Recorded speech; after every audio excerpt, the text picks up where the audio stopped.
আলু দিয়ে 2 রকমের পাকোড়া রেসিপি তৈরি করে দেখাবো। আর এই পাকোড়াগুলো খেতে অনেক বেশি সুস্বাদু, ট্রাস্ট মি। আপনারা একবার হলেও এটা ট্রাই করতে পারেন, আশা করি ভালো লাগবে। প্রথমেই তৈরি করে দিচ্ছি ডাল এবং আলুর পাকোড়া। এই পাকোড়াটা একবার বানালে আপনার বারবার বানাতে ইচ্ছে করবে। চলুন মূল রেসিপি শুরু করা যাক।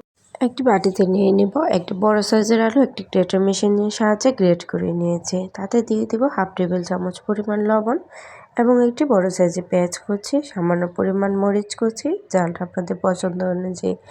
দিয়ে দেব হাফ কাপ পরিমাণ ডাল বাটা।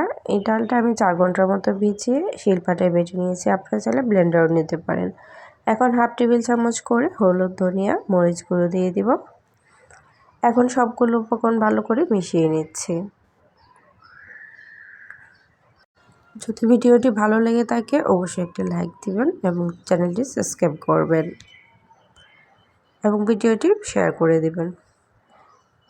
ভালো করে মাখানো হয়ে গেলে দিয়ে দিব চালের গুঁড়ো। আমি এখানে 2 চামচ চালের গুঁড়ো নিয়েছি। এখানে শুকনো চালের গুঁড়োটা দিচ্ছি, আপনারা চাইলে ভেজা চালের গুঁড়ো দিতে পারেন। সাথে দিয়ে দিচ্ছি 1 টেবিল চামচ পরিমাণ ময়দার পরিবর্তে আপনারা চাইলে বেসনও দিতে পারেন, এতে করে বাইন্ডিংটা অনেক ভালো আসে। ভালো করে মাখানো হয়ে গিয়েছে, পাকোড়া শেপও চলে এসেছে। এখন একটি প্যানে পর্যাপ্ত পরিমাণ তেল গরম করে পাকোড়াগুলো দিয়ে দিব। আমি কিন্তু এই পাকোড়াগুলোতে কোনো পানি ব্যবহার করি নাই। ডাল ভাজা থেকে যে পানিটা বের হয়েছে সেই পানি দিয়েই কিন্তু পাকোড়াটা ভালো করে মেখে নিয়েছি। সবগুলো দেওয়া হয়ে গেলে 1 মিনিটের মতো বেজে নেব। এক পাশটা যখন হয়ে যাবে অন্য পাশ উল্টিয়ে নেব। একটি সুন্দর কালার হওয়া পর্যন্ত অপেক্ষা করছি।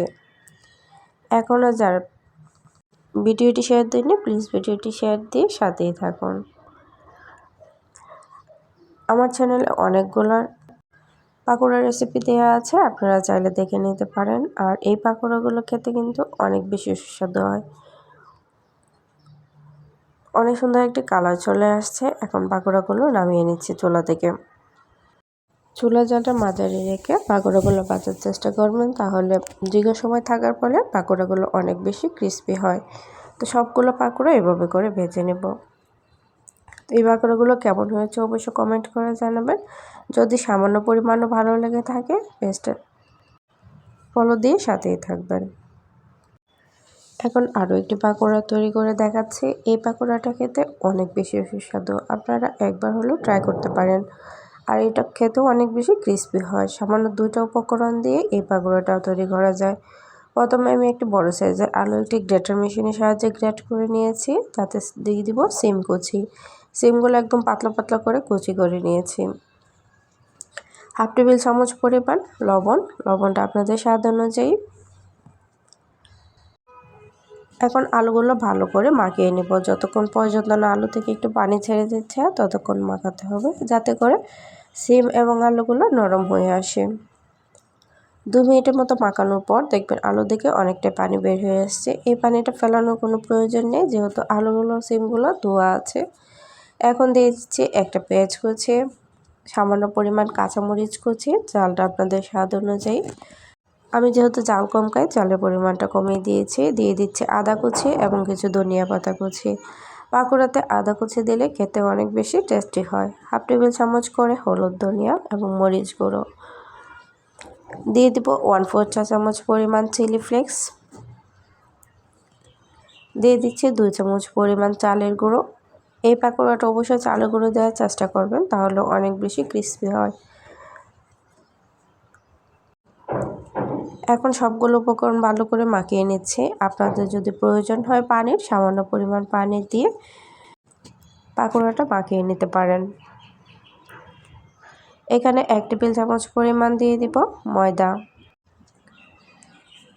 ময়দার পরিবর্তে আপনারা চাইলে বেসনও দিতে পারেন। আমার আরও সামান্য পরিমাণ চালের গুঁড়ো প্রয়োজন ছিল, তাই হাফ টেবিল চামচ পরিমাণ চালের গুঁড়ো দিয়ে দিয়েছি। ময়দা দেওয়ার ফলেও কিন্তু পাকোড়াটা অনেক বেশি ক্রিস্পি হয়। ভালো করে মাখানো হয়ে গিয়েছে, পাকোড়া শেপও চলে এসছে। এখন একটি প্যানে পর্যাপ্ত পরিমাণ তেল গরম করে নিচ্ছি। তেলটা ভালো করে গরম হয়ে গেলে পাকোড়াটা দিয়ে দিব। মিনিটের মতো ভাজার পর এক পাশটা যখন হয়ে যাবে অন্য পাশ উল্টিয়ে নেব। এভাবে একটি সুন্দর কালার হওয়া পর্যন্ত অপেক্ষা করব। চুলার জালটা মাঝারি রাখবেন, নাহলে কিন্তু তাড়াতাড়ি পুড়ে যাবে। চুলার জাল মাঝারি রাখলে পাকোড়াগুলো অনেক বেশি ক্রিস্পি হয়। 4 মিনিটের মতো আমি পাকোড়াগুলো ভেজে নিয়েছি, আপনাদের কম বা বেশি লাগতে পারে। তো পাকোড়াগুলো একটি সুন্দর কালার চলে আসছে, এখন উঠিয়ে নিচ্ছি।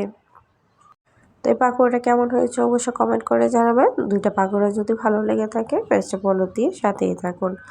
এতক্ষণ ভিডিওটি দেখার জন্য সবাইকে অসংখ্য ধন্যবাদ। আল্লাহ হাফেজ।